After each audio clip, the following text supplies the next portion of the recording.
Hello students, आज हम कक्षा 9 के स्पर्श के भाग 1 के रहीम दास जी के दोहे पढ़ेंगे। रहीम दास जी मध्यकालीन कवि थे। इनका जन्म 1556 में लाहौर में हुआ था और इनका पूरा नाम था अब्दुल रहीम खान खाना। ये अरबी, फ़ारसी, संस्कृत और हिंदी के बहुत अच्छे ज्ञाता थे, विद्वान थे। और ये अकबर के 9 रत्नों में से एक थे। और इनका जो है नीतिपरक, भक्तिपरक, श्रृंगारपरक रचनाएं हैं। और ये जो है ना, दोहे को बहुत ज़्यादा पसंद करते थे। दोहे में अधिकतर अपनी रचनाएं करते थे।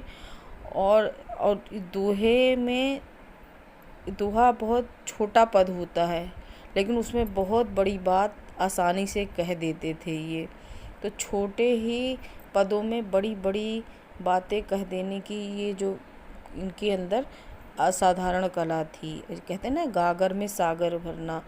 थोड़े सी ही चीज़ में बड़ी बात, थोड़े से छोटे से पद में बड़ी बात कह देने की इनमें एक अद्भुत असाधारण कला थी। और इन्होंने प्रमुख रूप से जो रचनाएं रची थी उसका नाम है रहीम सतसई, श्रृंगार सतसई, मदनाष्टक, रास पंचाध्यायी, रहीम रत्नावली, बरवे आदि। आज हम इनके शुरू के 3 दोहे पढ़ते हैं। तो पहला दोहा हम प्रारंभ करते हैं। रहीमन धागा प्रेम का, मत तोड़ो चटकाए, टूटे से फिर ना मिले, मिले गांठ पड़ जाए। कहीं कहीं इसको पढ़ते हैं रहीमन धागा प्रेम का, मत तोड़ो चटकाए, टूटे से फिर ना जुड़े, जुड़े गांठ पड़ जाए। आप जुड़े पढ़िए, मिले पढ़िए, अर्थ उसका एक ही निकलेगा। तो इसका अर्थ हम लोग प्रारंभ करते हैं कि रहीम दास जी कहते हैं कि जो प्रेम का रिश्ता होता है, मधुर संबंधों का रिश्ता होता है, ये बहुत ही नाजुक होता है और विश्वास से पूर्ण होता है। इसको चालाकियाँ करके या धोखेबाजी करके आप उसे मत तोड़िए। आप ये रिश्ते को बहुत प्रेम से चलाइए। और यदि एक बार ये रिश्ता टूट गया ना, तो ये जुड़ता नहीं। और यदि जुड़ता है तो उसमें एक गांठ पड़ जाती है। जैसे एक धागा होता है, अगर वह टूट गया तो उसमें धागा टूट गया तो उसमें गांठ पड़ जाती है। उसी प्रकार प्रेम का रिश्ता, विश्वास का रिश्ता अगर एक बार टूट गया, एक बार उसमें कुछ कड़वाहट आ गई, तो यदि उसको हम दोबारा जोड़ने की कोशिश करेंगे ना, तो उसमें एक गांठ सी पड़ जाएगी, एक उलझन सी बनी रहेगी। इसलिए इस प्रेम के रिश्ते को बहुत अच्छे से प्रेम पूर्वक ही निर्वाह कीजिए। कहने का तात्पर्य ये है कि जो प्रेम के रिश्ते, विश्वास के रिश्ते हैं, उसको चालाकियाँ करके नहीं तोड़नी चाहिए। उनको निस्वार्थ भाव से उस प्रेम के रिश्तों का निर्वाह करना चाहिए। यदि हमने चालाकी आदि की तो रिश्ता टूट जाएगा। और एक बार टूट गया तो उसमें वो पहले जैसा मधुरता, रस, विश्वास नहीं रहेगा। इसलिए किसी के प्रेम को, किसी के विश्वास को चालाकियाँ करके नहीं तोड़ना चाहिए। इसमें प्रेम की तुलना धागे से की गई है। तो ये रूपक अलंकार है एक तरह से, और एक तरह से आप कहेंगे तो ये उपमा भी है, क्योंकि प्रेम की उपमा कैसे की गई है? धागे से। जैसे एक बार धागा टूट गया तो वो फिर से नहीं जुड़ता, उसी प्रकार एक प्रेम का रिश्ता, विश्वास का रिश्ता टूट गया तो दोबारा नहीं जुड़ता। अब दूसरा पद है रहीमन निज मन की विथा, मन ही राखो लोय, सुन अठ लई हैं लोग सब, बाँट न लई हैं कोय। रहीम दास जी कहते हैं कि अपने मन के दुख को, तकलीफ़ को अपने मन में ही दबा के रखो, क्योंकि अगर एक बार मन की बात बाहर निकल गई तो लोग सुनकर मज़े ही लेंगे, मजाक उड़ाएंगे आपका, आपकी समस्या का समाधान नहीं निकाल सकते। इसलिए कहते हैं ना, अपने दुख को, दर्द को, वेदना को अपने तक ही सीमित रखना चाहिए, क्योंकि लोग सुन के अठिलइहें यानी मजाक उड़ाएंगे और बांट न लेंगे कोई, क्योंकि आपकी पीड़ा आपकी है, कोई और नहीं समझ सकता। जो आप पे की पीड़ा होती है, आपके मन का दर्द, पीड़ा, वेदना, कष्ट सिर्फ आपको ही पता होती है, दूसरे के लिए वह तमाशा हो जाता है। इसलिए अपने मन की पीड़ा को अपने तक ही सीमित रखिए, दूसरे तक उसे मत बताइए, नहीं तो लोग सुन के उसका मजाक उड़ाएंगे और आपके दुख, दर्द, तकलीफ़ को कोई बांट नहीं सकता। इसलिए अपने मन की बात को अपने तक ही सीमित रखना चाहिए। और कहते भी ना कि किसी दूसरे की तकलीफ़ अगले का मज़ा होता है, तमाशा होता है, अगले के लिए वो तमाशा बन जाता है। इसलिए अपने दुख दर्द को तमाशा मत बनने दीजिए। इनके कहने का मतलब है, अपनी तकलीफ़ को छुपा कर रखिए, दूसरे के मनोरंजन का साधन मत बनाइए, क्योंकि आपकी पीड़ा समझने वाला कोई नहीं है।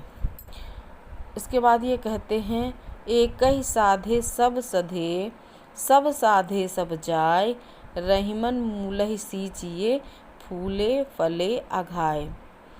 रहीम दास जी कहते हैं कि आप अपना एक लक्ष्य बना लीजिए और एक पर ही ध्यान कीजिए। कहते हैं, एक ही साधे सब सधे, एक पर ही आप फोकस कीजिए और उसी पर अपना पूरा प्रयास कीजिए, एक ही तरफ अपना ध्यान केंद्रित कीजिए, अपने लक्ष्य पर, अपने लक्ष्य को ध्यान केंद्रित कीजिए, तो उससे आपको सब तरह की आपकी सिद्धियां आपके सारे मनोरथ पूर्ण हो जाते हैं। और यदि आप चारों तरफ भटकेंगे तो आप एक तरफ भी सिद्ध नहीं हो पाएंगे। इसलिए कहते हैं कि अगर आपको जीवन में सफलता हासिल करनी है तो अपने लक्ष्य को केंद्रित कीजिए और उस पर ही पूर्ण प्रयत्न कीजिए। जैसे पेड़ की जड़ में हम जब जल डालते हैं या पेड़ की जड़ को हम सींचते हैं तो पेड़ डेवलप होता है, फलता है, फूलता है। उसी प्रकार जब हम अपने लक्ष्य पर ध्यान केंद्रित करते हैं तो हमारे सारे मनोरथ सिद्ध हो जाते हैं। इसलिए कहा जाता है, कहे हैं रहीमदास जी कि एक ही साधे सब सधे। और कहते हैं ना हम, क्या फोकस कीजिए, अपने लक्ष्य पर ध्यान कीजिए। इनके कहने का तात्पर्य है, अपने कार्य को केंद्रित, लक्ष्य केंद्रित होकर करिए और आप उस अपने लक्ष्य पर ध्यान केंद्रित करके पूर्ण प्रयास करेंगे तो आपको सारे अपने पूरे मनोरथ वाले फल मिल जाएंगे। इनका अगला दोहा है, चित्रकूट में रमि रहे, रहीमन अवध नरेश, जा पर विपदा परत है, सोहि आवत यह देश। रहीमदास जी कहते हैं, इनका कहते हैं कि अकबर से कुछ विवाद हो गया था, तो ये अकबर की राजधानी छोड़ करके ये चित्रकूट में जा बसे थे। उसी उपलक्ष्य में यह दोहा लिखते हैं, चित्रकूट में रमि रहे, रहीमन अवध नरेश, जा पर विपदा परत है, सो आवत यह देश। और ये भक्ति परक रचनाएं भी कर रहे हैं और उसमें नीति भी बता रहे हैं। ये कहते हैं कि चित्रकूट में राम जी का वास है, रमि रहे अवध नरेश, यानी यहाँ राम जी का वास रहता है। चित्रकूट की महत्ता भी बता रहे हैं और उसके साथ साथ ये नीति परक वचन भी बता रहे हैं कि जा पर विपदा परत है, सोहु आवत यह देश। चित्रकूट की महत्ता को बताते हुए कहते हैं कि यह चित्रकूट क्षेत्र बड़ा ही पावन है, यहाँ राम जी का वास रहता है। और साथ ही साथ इस क्षेत्र की विशेषता ये है कि जिस पर विपदा पड़ती है वही यहाँ पर आता है, इस चित्रकूट के क्षेत्र में। अब देखिए, इसके पीछे दो कहानी है। एक कहानी ये है कि राम जी का राज तिलक होने वाला था, राम जी राजा होने वाले थे, लेकिन उनको वनवास मिल गया तो वो चित्रकूट में आकर बसे। एक कहानी यहाँ पे ये हो गई। दूसरी कहानी ये है कि रहीमदास जी का अकबर के साथ विवाद हो गया तो वो अकबर का जो है राजधानी छोड़कर चित्रकूट में आकर बसे।